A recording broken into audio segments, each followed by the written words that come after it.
Catatan Wakil Presiden Republik Indonesia.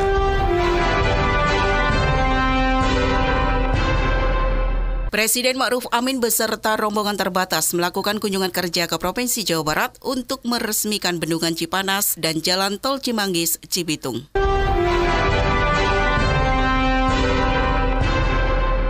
Wapres ingin transisi kepemimpinan baru berjalan lancar, aman, dan kondusif.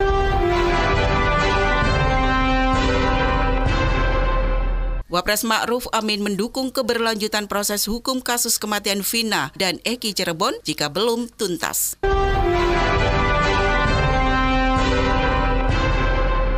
Inilah rangkaian kegiatan sepekan Wakil Presiden Republik Indonesia, Kiai Haji Ma'ruf Amin, yang terangkum dalam catatan Wakil Presiden RI. Bersama saya, Ragi Lestari dan Rama Pamungkas. Catatan Wakil Presiden Republik Indonesia.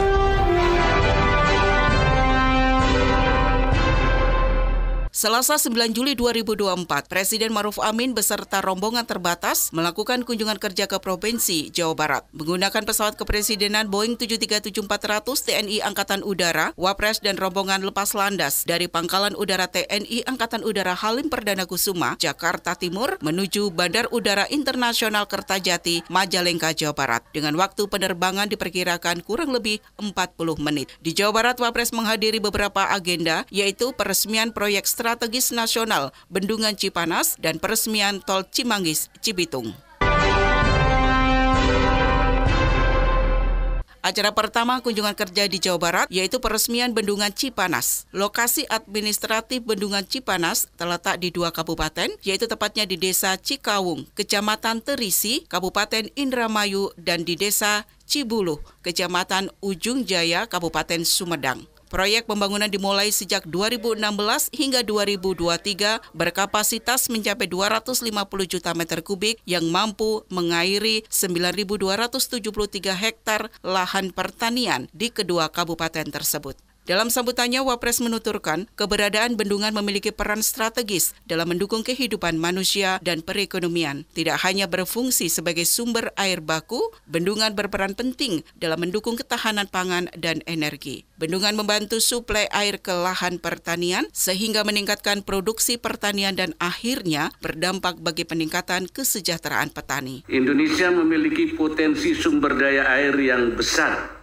dengan curah hujan mencapai 2,78 triliun meter kubik per tahun. Namun demikian, dari potensi tersebut baru sekitar 700 miliar meter kubik yang bisa dimanfaatkan. Suplai air yang besar ini belum diiringi dengan kemampuan penampungan yang optimal, sehingga sebagian besar air hujan tersebut mengalir terbuang ke laut. Untuk itu, pembangunan infrastruktur air seperti bendungan sangat penting demi memaksimalkan pengelolaan air. Selain itu, menurut Wapres, Bendungan Cipanas akan membantu meningkatkan intensitas tanaman dan produktivitas lahan pertanian di daerah ini. Tidak lupa, Bendungan Cipanas juga berpotensi untuk dijadikan daerah wisata baru. Dalam kesempatan ini, Wapres memberikan beberapa pesan. Berikut selengkapnya. Pada kesempatan yang baik ini, saya ingin menyampaikan beberapa pesan. Pertama, pastikan pemanfaatan Bendungan Cipanas ini dirasakan sebesar-besarnya oleh masyarakat di wilayah Kabupaten Sumedang dan Indramayu dan sekitarnya, khususnya dalam dukungan produktivitas pertanian, industri, dan pemenuhan air bersih, serta mengurangi dampak banjir. Pembangunan bendungan akan memberikan banyak manfaat bagi masyarakat yang tinggal di hilir bendungan, khususnya jalur irigasi yang berpengaruh langsung pada produktivitas pertanian, dan di sisi lain masyarakat yang tinggal di hulu bendungan mungkin tidak banyak menerima manfaat yang sama, sehingga pemerintah daerah harus memberi perhatian lebih dan inklusif untuk pemberdayaan masyarakat di wilayah hulu bendungannya. Yang kedua, lakukan pengelolaan dan pemeliharaan bendungan secara baik dan berkelanjutan untuk memperpanjang usia bendungan ini dan peralatan yang ada. Perawatannya perlu terus dilakukan. Yang ketiga, terus jaga ketahanan air sebagai prasyarat mewujudkan ketahanan pangan dan ketahanan energi di masa depan. Ketiga sektor ini memiliki hubungan yang erat. Untuk itu, susun arah kebijakan terkait ketiga hal ini dengan komprehensif dan terintegrasi melalui koordinasi dan kolaborasi antara seluruh pemangku kepentingan, terutama kementerian, lembaga terkait seperti Kementerian PUPR, Kementerian Pertanian, Kementerian SDM, dan Kementerian LHK. Usai meresmikan Bendungan Cipanas, Wapres beralih ke acara selanjutnya, yaitu peresmian Jalan Tol Cimanggis-Cibitung. Pembangunan Jalan Tol Cimanggis-Cibitung sepanjang 26,18 km ini digarap mulai 2015 hingga 2024. Proyek ini terbagi atas Seksi 1, ruas Junction Cimanggis-Jatikarya, dan Seksi 2, ruas Jatikarya Cibitung. Seksi 2 terbagi dalam Seksi 2A Jatikarya Cikeas dan segmen 2B Cikeas Cibitung. Lokasi peresmian oleh Wapres berada di Seksi 2B, yaitu di Jembatan Sungai Cilengsi, kilometer 57.400. Dalam sambutannya, Wapres menuturkan, pembangunan tol dilakukan tentu saja untuk mewujudkan konektivitas nasional dalam rangka mendukung pertumbuhan ekonomi dan perluasan pemerataan pembangunan. Kehadiran jalan tol diyakini dapat mempercepat distribusi barang dan jasa, mengurangi biaya logistik dan kemacetan, serta membuka peluang investasi baru yang pada akhirnya berdampak bagi peningkatan kesejahteraan masyarakat. Menurut Wapres, pembangunan jalan tol di Indonesia selama 9 tahun terakhir meningkat signifikan, mencapai lebih dari 13% per tahun. Sebagai informasi bahwa saat ini, panjang jalan tol di Indonesia mencapai 2.893 km, yang sebagian besar berada di Pulau Jawa dan Sumatera, dan sisanya berada di Kalimantan, Sulawesi, dan Bali. Perkembangan pembangunan jalan tol ini tentu cukup mengembirakan, namun dengan luas wilayah daratan Indonesia yang mencapai kurang lebih 2 juta kilometer persegi, penambahan pembangunan jalan tol untuk peningkatan konektivitas antar wilayah perlu terus ditingkatkan. Pembangunan jalan tol di Indonesia selama 9 tahun terakhir meningkat signifikan, mencapai lebih dari 13% per tahun. Saat ini panjang jalan tol di Indonesia telah mencapai 2.893 km, yang sebagian besar berada di Pulau Jawa dan Sumatera, dan sisanya berada di Kalimantan, Sulawesi, dan Bali. Perkembangan pembangunan jalan tol ini cukup menggembirakan. Namun dengan luas wilayah daratan Indonesia mencapai kurang lebih 2 juta kilometer persegi, penambahan pembangunan jalan tol untuk meningkatkan konektivitas antar wilayah perlu terus ditingkatkan.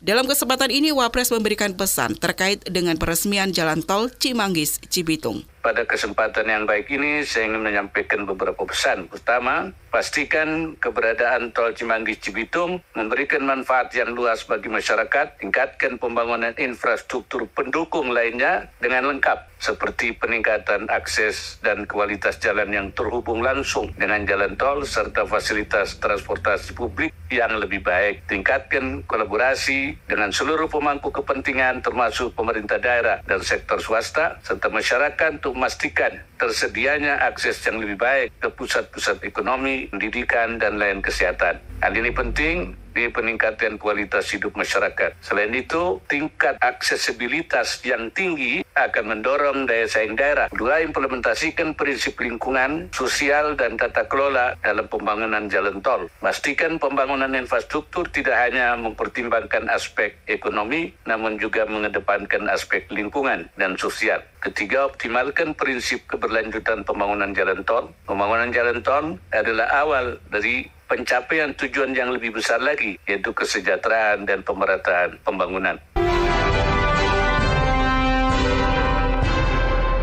Di sela-sela kunjungan kerja ke Jawa Barat, Wapres memberikan keterangan media terkait beberapa hal, salah satunya terkait dengan pegawai KPK terlibat judi online. Wakil Presiden Maruf Amin menyampaikan bahwa kasus judi online yang menjerat siapapun akan ditangani oleh Satuan Tugas atau Satgas Pemberantasan Judi Online yang telah dibentuk oleh Presiden Joko Widodo. Sebagaimana diketahui, Presiden Jokowi telah secara resmi membentuk Satuan Tugas atau Satgas Pemberantasan Judi Online melalui melalui keputusan Presiden nomor 21 tahun 2024. Wapres juga menuturkan bahwa setelah terbentuk Satgas, upaya pemberantasan judi online berjalan semakin efektif sehingga siapapun termasuk aparat negara, apalagi terbukti terlibat judi online akan ditindak tanpa pandang bulu. Kan memang sudah ada Satgas ya yang akan terus mengusut ya untuk memberikan penindakan baik mereka yang menyelenggarakan maupun mereka yang terlibat. Ada aturan-aturan yang harus ditegakkan. Karena kalau tidak ada Satgas itu belum berjalan dengan baik. Sekarang sudah.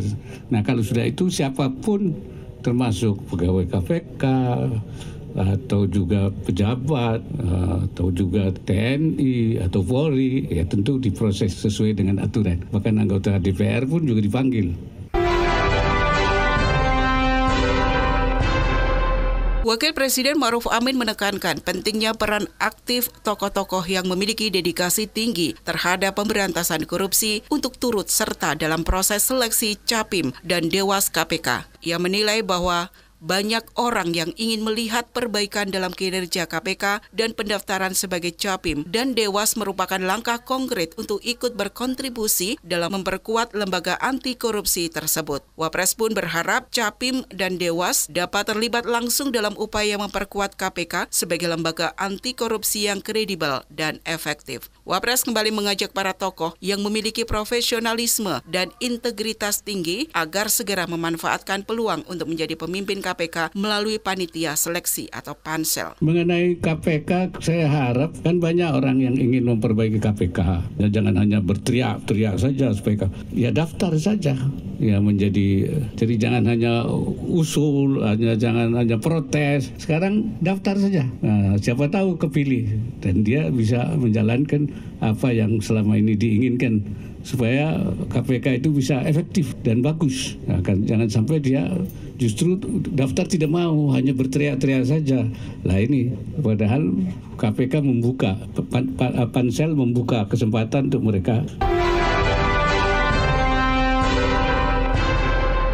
Wakil Presiden Ma'ruf Amin menilai bahwa pilkada serentak merupakan agenda nasional yang sudah terjadwal dan KPU secara undang-undang merupakan lembaga yang berwenang untuk menyelenggarakannya. Untuk itu, Wapres meminta KPU untuk membenahi diri dan memperkuat kelembagaan, sistem, dan personil yang dimiliki agar penyelenggaraan pilkada serentak dapat berjalan dengan baik. Lanjut Wapres, kinerja KPU merupakan kerja sebuah tim, bukan perorangan. Sehingga apalagi ada oknum yang melakukan tindakan melenceng, hal tersebut tidak menjadi gambaran kinerja sebuah institusi. Wapres juga mengimbau agar jajaran personel KPU memberikan komitmen terbaik dalam penyelenggaraan pilkada serentak mendatang agar proses berjalan lancar dan tidak ada kecurangan, serta kasus hukum yang melibatkan oknum di dalamnya tidak menjadi penghalang maupun cerminan kinerja dari lembaga penyelenggara pemilu.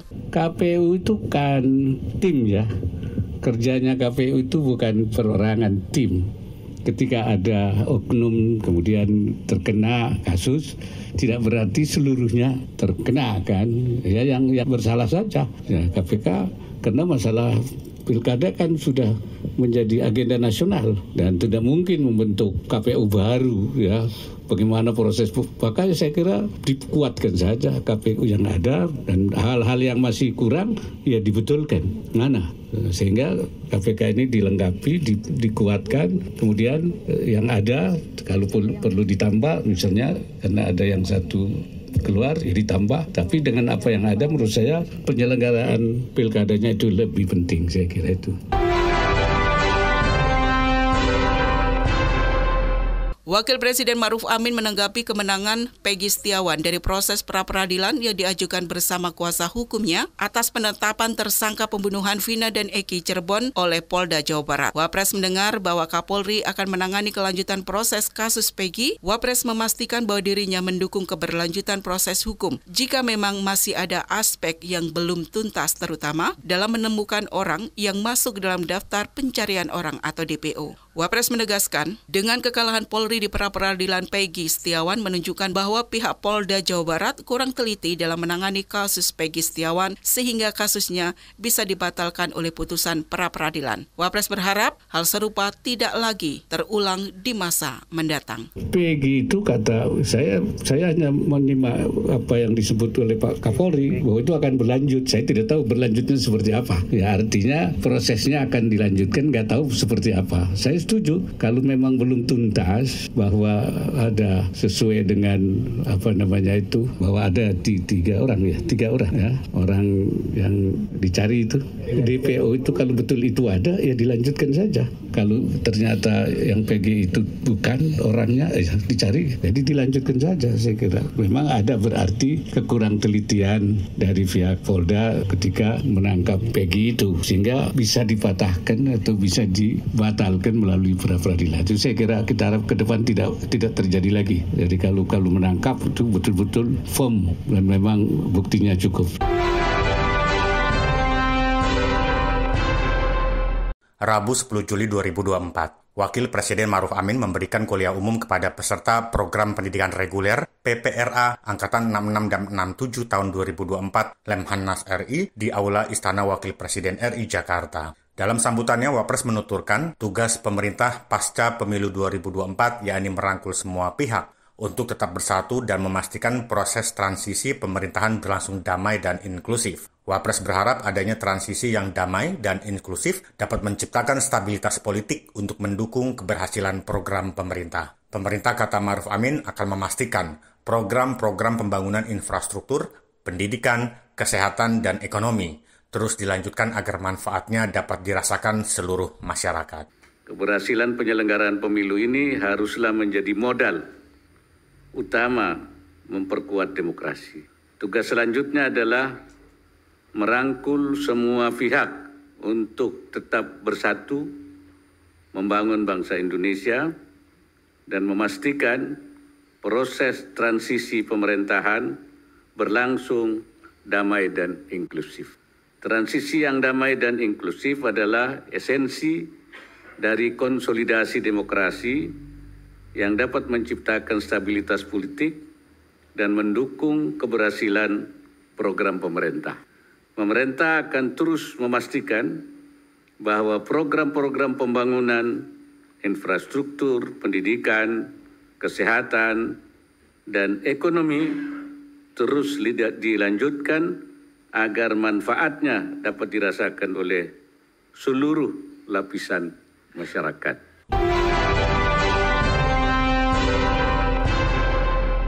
Wakil Presiden Ma'ruf Amin menyebut selama 5 tahun terakhir, pemerintah berhasil menurunkan angka kemiskinan ekstrim nasional. Kata Ma'ruf, pada 2019 kemiskinan ekstrim nasional masih berada di angka 2,7% dan menurun drastis ke angka 0,83% pada Maret 2024. Tahun ini menurutnya, pemerintah telah berhasil mencapai target di angka 0 sampai dengan 1%. Wapres mengatakan, Tim Nasional Percepatan Penanggulangan Kemiskinan terus mendorong pihak-pihak terkait untuk berkolaborasi mengentaskan kemiskinan ekstrim. Sinergisme ini, kata Ma'ruf, terbukti berhasil menurunkan angka kemiskinan ekstrim dari tahun ke tahun. Dalam sambutan ini, Wapres menekankan perlunya menyikapi berbagai tantangan ke depan. Ma'ruf menyampaikan sejumlah pesan untuk para peserta program pendidikan reguler Angkatan 66 dan 67 tahun 2024 Lemhanas RI. Berikut selengkapnya. Dalam menyikapi berbagai tantangan ke depan, saya ada beberapa pesan yang saya sampaikan untuk para peserta PPRA. Pertama, jadilah pemimpin yang visioner, adaptif, dan mampu bekerja sama dengan berbagai pihak untuk mencari solusi terbaik. Seorang pemimpin perlu mengedepankan inovasi dan teknologi informasi, memiliki kemampuan analisis yang tajam, dan berkomitmen pada nilai-nilai integritas dan keadilan. Kedua, kembangkan kebijakan yang responsif dan proaktif pada masa transisi pemerintahan. Gunakan pendekatan yang holistik dan berkelanjutan untuk memastikan bahwa pembangunan dapat terus berjalan di tengah terjadinya pergeseran pemerintahan. Rangkul semua pihak agar konsolidasi pasca pemilu berjalan aman dan lancar. Dengan demikian kita bisa membangun Indonesia yang lebih kuat, adil, dan tangguh di dalam menciptakan generasi emas di tahun 2045.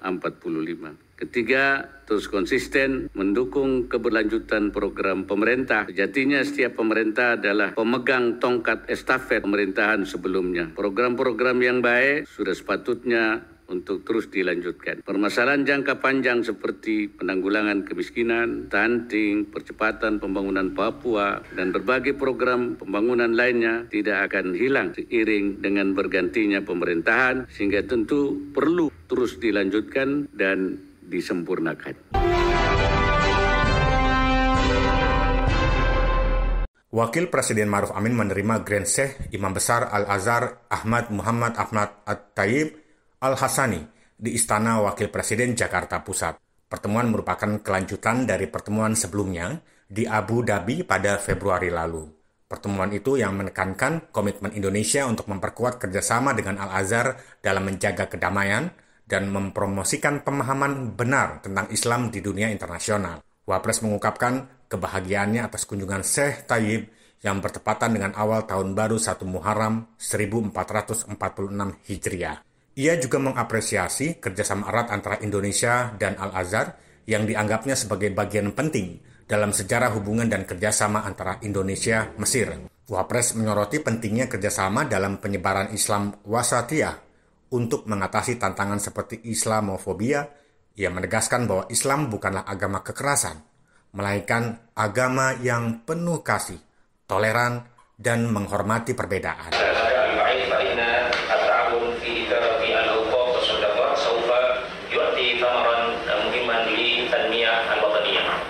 Saya berharap itu zakat wassadaqah Al-Azhar dapat bekerjasama dengan di Fatah Markas Tatwir Far'a Indonesia Tabil Al-Azhar Syarif yang akan berperan penting dalam meningkatkan tata kelola.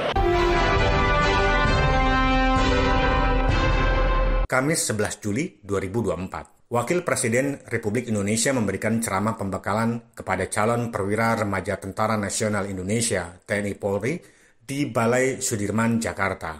Dalam ceramahnya, Wapres menuturkan keberhasilan pelaksanaan Pesta Demokrasi Pemilu 2024 tidak lepas dari dukungan seluruh unsur prajurit TNI Polri. Dukungan tersebut dengan menjalankan tugas menjaga penyelenggaraan pemilu agar tetap kondusif. Kolaborasi dan sinergi TNI Polri, kata Ma'ruf, terbukti dapat menekan potensi ancaman keamanan selama penyelenggaraan berlangsung. Tugas selanjutnya menurutnya adalah merangkul semua pihak untuk bersama-sama bersatu membangun bangsa. Wapres Ma'ruf Amin meyakini bahwa dengan persiapan yang baik, tata kelola pengawasan yang mumpuni, dan sinergi yang kuat dari semua pihak, Pilkada serentak tahun 2024 akan berjalan sukses dan menghasilkan pemimpin daerah yang berkualitas. Wapres juga memberikan pesan kepada calon perwira remaja TNI Polri. Berikut pesannya. Saya ingin menyampaikan beberapa pesan untuk saudara-saudara. Pertama, bulatkan tekad untuk mengabdikan diri bagi kepentingan bangsa dan negara. Pupuk terus kemampuan untuk menjadi prajurit TNI dan anggota Polri yang visioner, adaptif, dan mampu bekerja sama dengan berbagai pihak untuk mencari solusi terbaik. Kembangkan inovasi, keterampilan, dan kemampuan analisis yang tajam, serta teruslah menjadi pembelajar. Kedua, jadilah prajurit TNI Polri yang responsif dan proaktif di tengah-tengah masyarakat. Peka terhadap masalah yang muncul di lingkungan warga dan cepat menangani segala keluhan masyarakat. Ketiga, perkuat disiplin dan integritas diri. Nilai-nilai Pancasila, Sabta Marga, dan Tribrata adalah nilai-nilai minimum yang harus ada dalam pengabdian bagi bangsa dan negara. Jumat 12 Juli 2024, Wakil Presiden Ma'ruf Amin menyampaikan sambutan secara virtual di acara FIATA Regional Asia Pasifik RAP Meeting yang berlangsung di Marusaka Hotel Nusa Dua, Bali. FIATA adalah organisasi internasional yang mewakili sektor pengiriman barang dan logistik di seluruh dunia, berperan dalam mempromosikan standar, pelatihan, dan kebijakan yang mendukung industri logistik global. Dalam sambutannya, Wapres menuturkan potensi industri logistik di kawasan Asia Pasifik sangat besar, didukung dengan pertumbuhan ekonomi yang positif dan tingginya investasi, serta peningkatan volume perdagangan menjadikan kawasan ini berperan strategis dalam perdagangan global. Menurut Wapres, salah satu pendukung potensi ini adalah keberadaan kawasan Asia Pasifik yang menjadi rumah bagi 9 pelabuhan peti kemas terbesar di dunia yang diproyeksikan akan terus tumbuh. Hadirin sekalian, potensi industri logistik di kawasan Asia Pasifik sangat besar, didukung dengan pertumbuhan ekonomi yang positif dan tingginya investasi serta peningkatan volume perdagangan, menjadikan kawasan ini berperan strategis dalam perdagangan global. Kawasan ini juga menjadi rumah bagi 9 pelabuhan peti kemas terbesar di dunia dan diproyeksikan akan terus tumbuh seiring dengan semakin meningkatnya volume pengangkutan dan logistik. Potensi besar sektor logistik di Asia Pasifik ini juga menghadapi tantangan seperti ketidakpastian ekonomi global, konflik geopolitik, dan fluktuasi nilai tukar mata uang yang secara langsung mempengaruhi harga bahan bakar, sehingga mengakibatkan kenaikan biaya logistik dan pengangkutan. Untuk menjawab tantangan ini, upaya peningkatan efisiensi, inovasi, digitalisasi, dan kolaborasi di sektor logistik perlu terus didorong. Di tingkat nasional, peran sektor logistik sebagai salah satu penyokong pertumbuhan ekonomi terus meningkat. Demikian rangkaian kegiatan Sepekan Wakil Presiden Republik Indonesia, Kiai Haji Ma'ruf Amin, yang terangkum dalam catatan Wakil Presiden RI. Saya Ragi Lestari dan Rama Pamungkas, tim peliputan Istana Wakil Presiden, melaporkan. Catatan Wakil Presiden Republik Indonesia.